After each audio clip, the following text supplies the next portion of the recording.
Have you ever received something valuable that someone trusted you to take care of?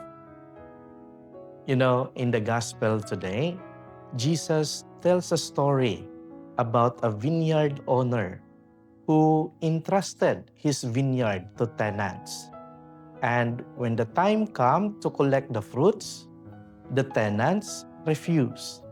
They rejected the servants and even killed the owner's son. And this story is about us because God has entrusted each of us with a vineyard.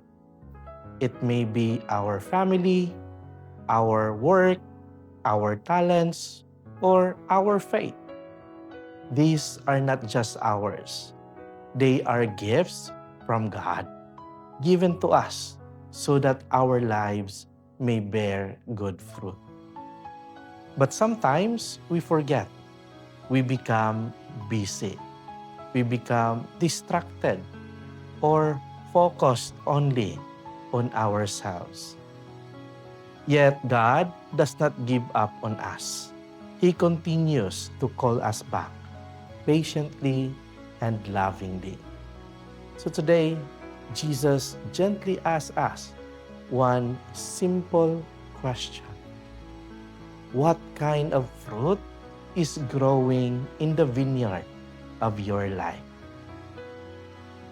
This Lent, let us return to the Lord and allow His grace to help our lives, to bear fruits of love, bear fruits of faith, and of course, bears fruit of mercy. Amen.